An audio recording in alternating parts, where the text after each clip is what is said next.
Exodus chapter 13. The consecration of the firstborn. The Lord said to Moses, "Consecrate to me every firstborn male. The first offspring of every womb among the Israelites belongs to me, whether human or animal." Then Moses said to the people, "Commemorate this day, the day you came out of Egypt, out of the land of slavery, because the Lord brought you out of it with a mighty hand. Eat nothing containing yeast. Today, in the month of Aviv, you are leaving.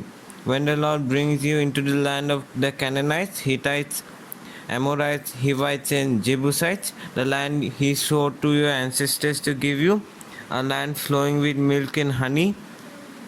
You are to observe this ceremony in this month. For 7 days eat bread made without yeast, and on the 7th day hold a festival to the Lord. Eat unleavened bread during those 7 days. Nothing with yeast in it is to be seen among you, nor shall any yeast be seen anywhere within your borders.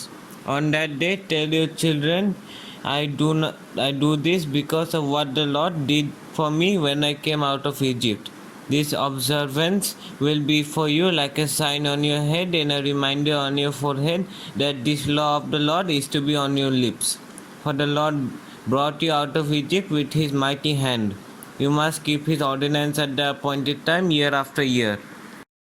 After the Lord brings you into the land of the Canaanites and gives it to you, as he promised an oath to you and your ancestors, you are to give over to the Lord the first offspring of every womb. All the firstborn males of your livestock belong to the Lord. Redeem with a lamb every firstborn donkey, but if you do not redeem it, break its neck. Redeem every firstborn among your sons. In the days to come, when your children ask you, "What does this mean?" say to them, "With a mighty hand the Lord brought us out of Egypt, out of the land of slavery. When Pharaoh stubbornly refused to let us go, the Lord killed the firstborn of both people and animals in Egypt. This is why I sacrifice to the Lord the first male offspring of every womb, and redeem each of my firstborn sons. It will be like a sign on your hand and a symbol on your forehead that the Lord brought us out of Egypt with his mighty hand." Crossing the sea. When Pharaoh let the people go, God did not lead them on the road to the Philistine country, though that was shorter. For God said, if they face war, they might change their minds and return to Egypt. So God led the people around by the desert road towards the Red Sea. The Israelites went up out of Egypt ready for battle. Moses took the bones of Joseph with him because Joseph had made the Israelites swear an oath. He had said, "God will surely come to your aid, and then you must carry my bones up with you from this place." After leaving Succoth, they camped at Etham on the edge of the desert. By day the Lord went ahead of them in a pillar of cloud to guide them on their way, and by night in a pillar of fire to give them light, so that they could travel by day or night. Neither the pillar of cloud by day nor the pillar of fire by night left its place in front of the people. Then the Lord said to Moses, "Tell the Israelites to turn back and encamp near Pi-Hiroth, between Migdol and the sea. They are to encamp by the sea, directly opposite Baal Zephon. Pharaoh will think the Israelites are wandering around the land in confusion, hemmed in by the desert. And I will harden Pharaoh's heart, and he will pursue them. But I will gain glory for myself to Pharaoh and all his army, and the Egyptians will know that I am the Lord." So the Israelites did this. When the king of Egypt was told that the people had fled, Pharaoh and his officers changed their mind about them and said, "What have we done? We have let the Israelites go and have lost their services." So he took his chariot made ready and took his army with him. He took 600 of the best chariots, along with all the other chariots of Egypt, with officers over all of them. The Lord hardened the heart of Pharaoh, king of Egypt, so that he pursued the Israelites who were marching out boldly. The Egyptians, all Pharaoh's horses and chariots, horsemen in troops, pursued the Israelites and overtook them as they camped by the sea near Pi-Hahiroth. opposite Baal Zephon. As Pharaoh approached, the Israelites looked up, and there were the Egyptians marching after them. They were terrified and cried out to the Lord. They said to Moses, "Was it because there were no grapes in Egypt that you brought us to the desert to die? What have you done to us by bringing us out of Egypt? Didn't we say to you in Egypt, 'Leave us alone, let us serve the Egyptians'? It would have been better for us to serve the Egyptians than to die in the desert." Moses answered the people, "Do not be afraid. Stand firm, and you will see the deliverance of the Lord will bring you today. The Egyptians you see today, you will never see again. The Lord will fight for you. You need only to be still." Then the Lord said to Moses, "Why are you crying out to me? Tell the Israelites to move on. Raise your staff and stretch out your hand over the sea to divide the waters so that the Israelites can go through the sea on the dry ground. I will harden the hearts of the Egyptians so that they will go in after them. And I will gain glory through Pharaoh and all his army, through his chariots and his horsemen. The Egyptians will know that I am the Lord when I gain glory through Pharaoh, his chariots and his horsemen." Then the angel of the Lord, who had been traveling in front of Israel's army, withdrew and went behind them. A pillar of cloud also moved from in front and stood behind them, coming between the armies of Egypt and Israel. Throughout the night, the cloud brought darkness to the one side and light to the other side, so neither were near the other all night long. Then Moses stretched out his hand over the sea, and all that night the Lord drove the sea back with a strong east wind and turned it into dry land. The waters were divided, and the Israelites went through the sea on dry ground, with a wall of water on their right and on their left. The Egyptians pursued them, and all Pharaoh's horses and chariots and horsemen followed them into the sea. During the last watch of the night, the Lord looked down from the pillar of fire and cloud at the Egyptian army and threw it into confusion. He jammed the wheels of their chariots so that they had difficulty driving. And the Egyptians said, "Let's get away from the Israelites. The Lord is fighting for them against Egypt." Then the Lord said to Moses, "Stretch out your hand over the sea so that the waters may flow back over the Egyptians and their chariots and horsemen." Moses stretched out his hand over the sea, and at daybreak the sea went back to its place. The Egyptians were fleeing toward it, and the Lord swept them into the sea. The water flowed back and covered the chariots and horsemen, the entire army of Pharaoh that had pursued the Israelites into the sea. Not one of them survived. But the Israelites went through the sea on dry ground, with a wall of water on their right and on their left. That day the Lord saved Israel from the hands of the Egyptians, and Israel saw the Egyptians lying dead on the shore. And when the Israelites saw the great power the Lord displayed over the Egyptians, the people feared the Lord and put their trust in him and in Moses his servant. Exodus chapter 15, the song of Moses and Miriam. Then Moses and the Israelites sang this song to the Lord. "I will sing to the Lord, for he is highly exalted. Both horse and driver he has hurled into the sea. The Lord is my strength and my defense. He has become my salvation. He is my God, and I will praise him, my father's God, and I will exalt him. The Lord is a warrior, the Lord is his name. Pharaoh's chariots and his army he has hurled into the sea. The best of Pharaoh's officers are drowned in the Red Sea. The deep waters have covered them, they sank to the depths like a stone.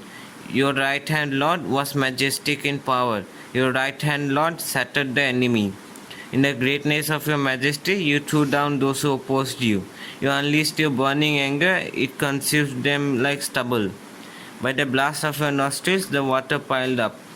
The surging water stood up like a wall, the deep water congealed in the heart of the sea. The enemy boasted, I will pursue, I will overtake them, I will divide the spoils. I will gorge myself on them, I will draw my sword, in my hand will destroy them. But you blew with your breath, and the sea covered them. They sank like lead in the mighty waters. Who among the gods is like you, Lord? Who is like you, majestic in holiness, awesome in glory, working wonders? You stretch out your right hand, and the earth swallows your enemies.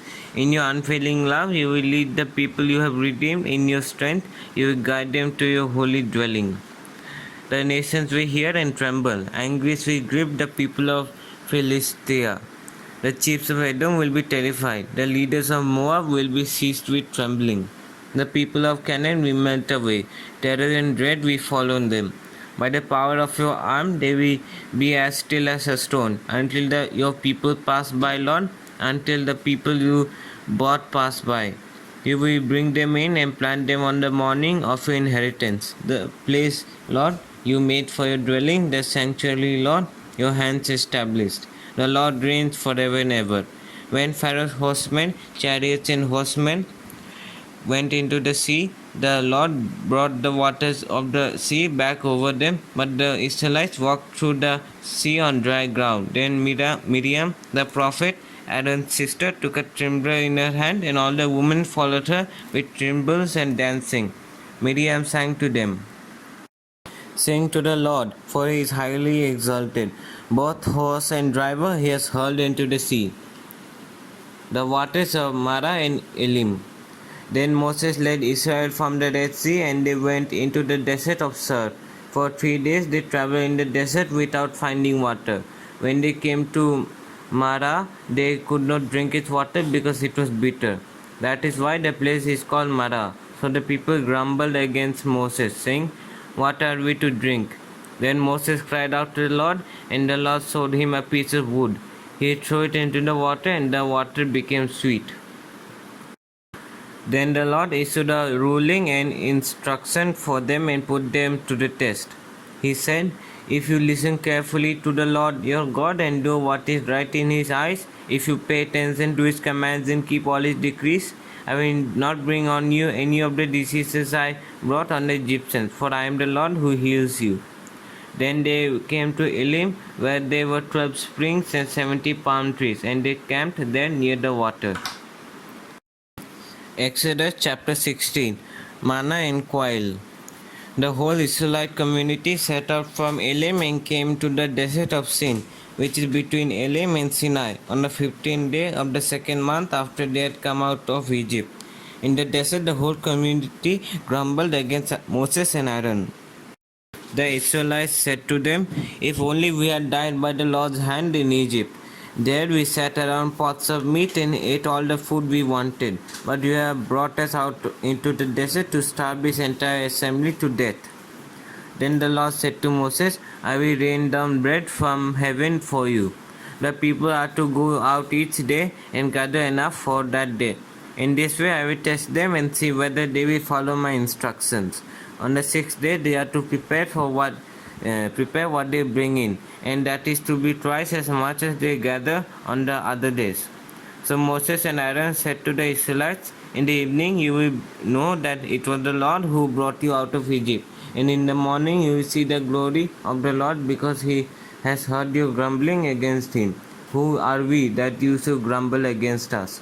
Moses also said, "You will know that it was the Lord when he gives you meat to eat in the evening and all the bread you want in the morning, because he has heard your grumbling against him. Who are we? You are not grumbling against us, but against the Lord."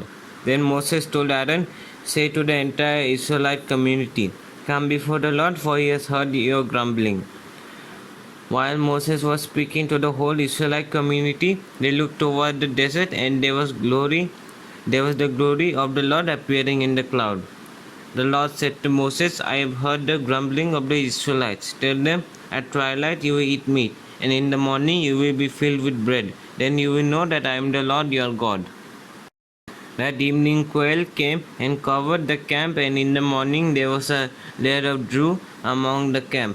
When the dew was gone, thin flakes like frost on the ground appeared on the desert floor. When the Israelites saw it, they said to each other, "What is it?" For they did not know what it was. Moses said to them, "It is the bread the Lord has given you to eat. This is what the Lord has commanded. Each one is to gather as much as they need. Take a omer for each person you have in your tent." The Israelites did as they were told. Some gathered much, some little. and when they measured it by the omer, the one who gathered much did not have too much, and the one who gathered little did not have too little. Each one had gathered just as much as they needed. Then Moses said to them, "No one is to keep any of it until morning." However, some of them paid no attention to Moses. They kept part of it until morning. But it was full of maggots and it began to smell. So Moses was angry with them. Each morning everyone gathered as much as they needed, and when the sun grew hot, it melted away. On the sixth day, they gathered twice as much, 2 omers for each person, and the leaders of the community came and reported this to Moses. He said to them, "This is what the Lord commanded. Tomorrow is to be a day of Sabbath rest, a holy Sabbath to the Lord. So bake what you want to bake and boil what you want to boil. Save whatever is left and keep it until morning." So they saved it until morning as Moses commanded, and it did not stink or get maggots in it. "Eat it today," Moses said, "because today is a Sabbath to the Lord. You will not find any of it on the ground today. 6 days you are to gather it, but on the 7th day, the Sabbath, there will not be any." Nevertheless, some of the people went out on the 7th day to gather it, but they found none. Then the Lord said to Moses, "How long will you refuse to keep my commands and my instructions? Bear in mind that the Lord has given you the Sabbath. That is why on the 6th day he gives you bread for 2 days. Everyone is to stay where they are on the 7th day. No one is to go out." So the people rested on the 7th day. The people of Israel called the bread manna. It was like coriander seed and tasted like wafers made with honey.